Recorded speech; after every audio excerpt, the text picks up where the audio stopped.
Tommy, Dave, after that first half, it looked like it was a stinker of a game, quite frankly, but you must have said some tremendous words in the second half. They came out all guns firing.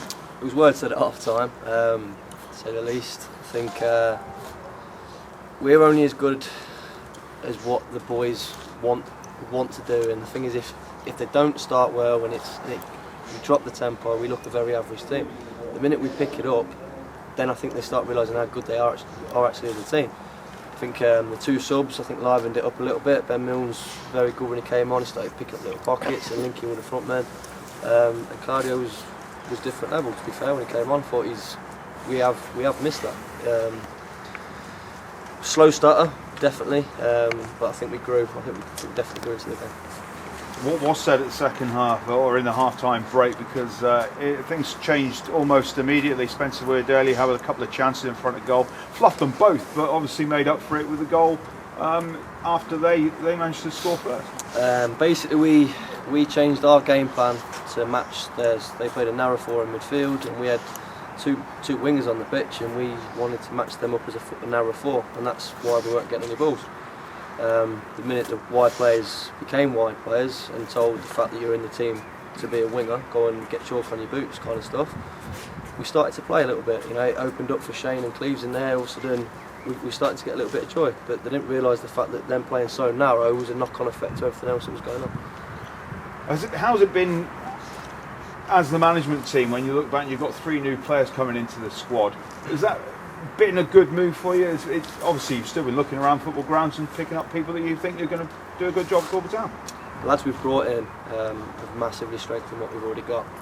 We haven't took gambles. We've brought in lads that we know what they're about. We're coming into the group, not bad eggs, and all of a sudden we've got game changers on that bench. And like I say, for 30 minutes to go, and you can bring on the likes of Ben Mills and Claudio Oben. I think that speaks volumes.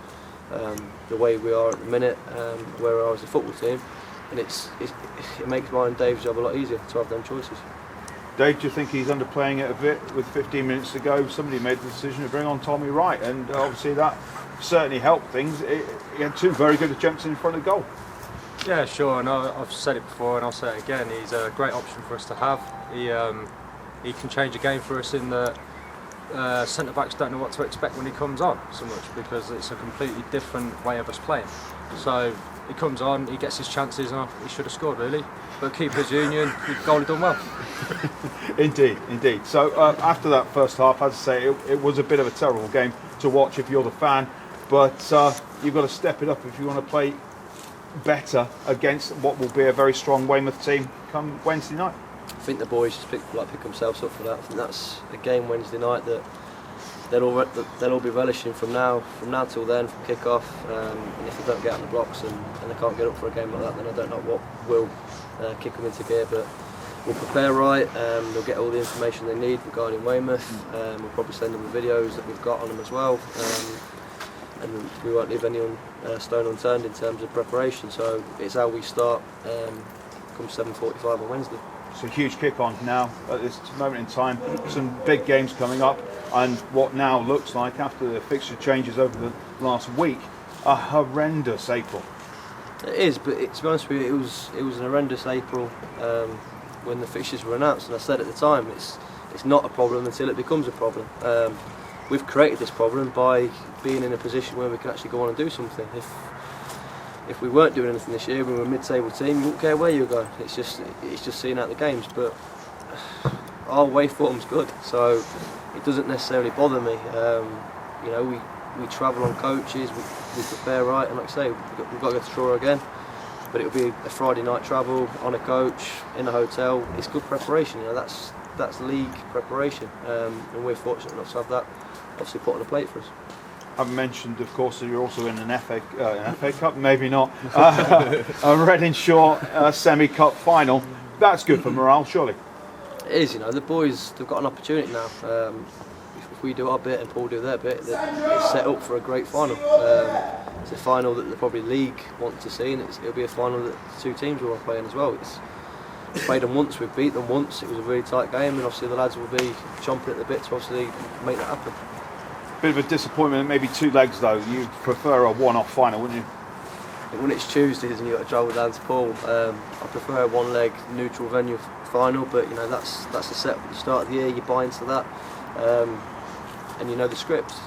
Start of the season, the Reading Shore and the Hillier wasn't top of our priorities, and I think if we had an FA Cup run and an FA Trophy run like we probably should have done, maybe we wouldn't be sitting where we are in the league, but we probably wouldn't be in these two cup competitions. So we've played our cards. The young lads have done unbelievably well to get us to the point where they have, and it's up to us now to go on and win them.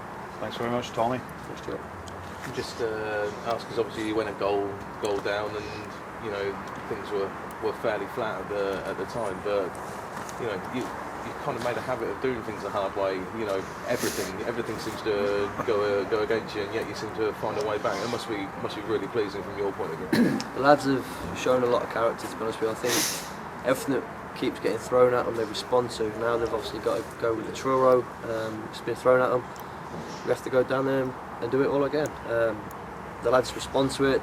You know, they're really together as a team. I think that helps. And like you say, it's pleasing. It makes it easier for me and Dave when we have got options on the bench rather than 17-year-old lads. That, in all fairness, our 17 lads are very good, but it makes it a lot easier when you've got the likes, the calibre of Ben Mills and Cardio Odins to be bringing on to change games.